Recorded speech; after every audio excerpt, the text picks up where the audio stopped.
हम सब नोबिता को जानते हैं, है ना?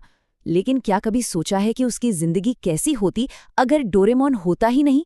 आज हम उसी कहानी की बात करेंगे, एक ऐसी डार्क, ऐसी अकेली दुनिया की जहां नोबिता की मदद के लिए कोई नहीं था। चलिए देखते हैं नोबिता की इस सबसे स्याह टाइमलाइन को। एक बहुत ही पावरफुल सवाल है ये। हर कहानी में एक उम्मीद होती है, लेकिन क्या हो अगर किसी की जिंदगी में वो उम्मीद कभी आई ही नहीं? सच में सोचकर भी अजीब लगता है ना? यही सवाल हमारी आज की कहानी का बेस है। चलिए एक ऐसी दुनिया में चलते हैं जहां उम्मीद की वो किरण कभी पहुंची ही नहीं। जी हाँ, हम बात कर रहे हैं एक ऐसी ऑल्टरनेट रियलिटी की जहां नोबिता की डेस्क की दराज से कभी कोई रोबोटिक बिल्ली नहीं निकली। सोचिए उसकी जिंदगी कैसी रही होगी, उसका हर दिन का स्ट्रगल कितना अकेला, कितना मुश्किल होगा। चलो पता लगाते हैं। तो कहानी शुरू होती है नोबिता के एक बहुत बहुत बुरे दिन से। एक ऐसा दिन जो शायद उसकी सारी हिम्मत तोड़ने के लिए काफी था। अब नोबिता के लिए ये कोई नई बात तो थी नहीं। दिन की शुरुआत ही गड़बड़ से हुई। वो देर से उठा और बस हड़बड़ी में स्कूल के लिए भागा। लेकिन उसे क्या पता था कि देर से पहुंचना उस दिन की सबसे छोटी मुश्किल होने वाली थी। और जैसे ही वो क्लास में घुसा, टीचर की तेज आवाज गूंजी, फिर से देर, तुम कभी नहीं सुधरोगे नोबिता। और ये सिर्फ एक डांट नहीं थी, ये पूरी क्लास के सामने, सबके सामने उसकी बेइज्जती थी।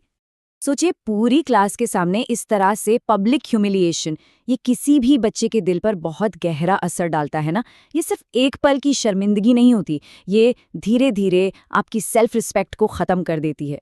और नोबिता के लिए तो ये सिर्फ दिन की शुरुआत थी।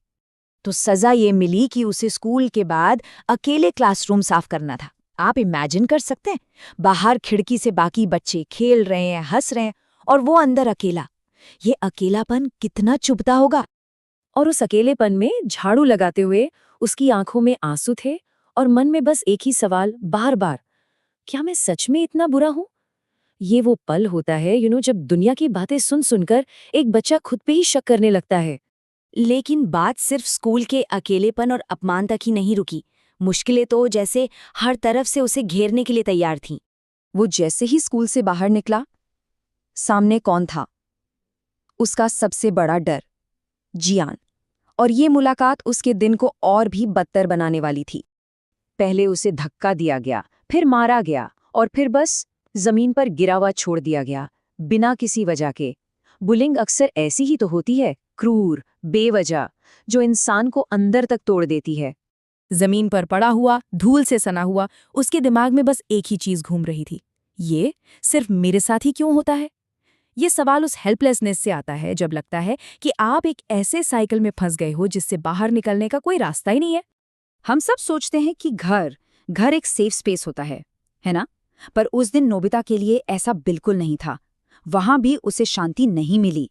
उसकी माँ के शब्द वो तीरों की तरह लगे। नालायक, ना पढ़ते हो ना खेलते हो, क्या करोगे जिंदगी में? सोचिए, जब आपका अपना घर भी आपको सेफ फील ना कराए, जब वहां भी सिर्फ निराशा मिले, तो कैसा लगता होगा? स्कूल और जियान के दिए जख्मों पर इन शब्दों ने जैसे नमक छिड़क दिया। शाम को उसने सोचा, चलो बाहर जाकर थोड़ा खेलता हूं, शायद मन हल्का हो जाए। पर उसकी किस्मत देखिए, जियान फिर से वहां था। और इस बार उसने उसे सिर्फ मारा नहीं, सबके सामने उसका मजाक उड़ाया। ये दर्द को और भी ज्यादा बढ़ा देता है। दिन तो जैसे तैसे खत्म हो गया, पर दर्द नहीं। अब रात का अंधेरा था और नोबिता अपनी भावनाओं के साथ बिल्कुल अकेला था। देर रात वो अपनी छत पर अकेला बैठा था, बस ऊपर आसमान के तारों को देख रहा था। शायद उन टिमटिमाते तारों में वो अपने सवालों का कोई जवाब ढूंढ रहा था। और उसके दिल से बस एक ही आवाज निकल रही थी, काश मेरी जिंदगी किसी और की तरह होती। काश बस कोई एक होता जो मेरी मदद करता। ये एक ऐसी खामोश पुकार थी जो शायद हम सब ने कभी न कभी महसूस की है। लेकिन इस टाइमलाइन में कोई डोरेमोन नहीं था। यही इस कहानी की सबसे कड़वी, सबसे कठोर सच्चाई है। उसकी मदद के लिए कोई नहीं आने वाला था, कोई नहीं। तो नोबिता की हकीकत क्या थी? सिर्फ लगातार संघर्ष, खत्म न होने वाला दर्द, और बस एक छोटी सी, बहुत ही नाजुक सी उम्मीद, शायद शायद एक दिन सब बदल जाएगा। तो नोबिता की ये जो दर्द भरी कहानी है, ये हमें सिखाती क्या है? सवाल ये है कि असली हीरो कौन है? देखिए, असल जिंदगी में हम में से किसी के पास डोरेमोन नहीं होता, है ना? हमें मदद करने के लिए कोई गैजेट्स लेकर नहीं आता। लेकिन इसका मतलब ये बिल्कुल नहीं है कि हमारी कहानी खत्म हो गई। और यहीं इस पूरी कहानी का असली मतलब छिपा है। नोबिता की ये डार्क टाइमलाइन हमें एक बहुत ज़रूरी बात याद दिलाती है कि जब बाहर से कोई मदद ना मिले तो हमें अपने अंदर की हिम्मत को ढूंढना पड़ता है। क्योंकि सच तो ये है कि कभी-कभी हमें अपनी कहानी का हीरो खुद बनना पड़ता है।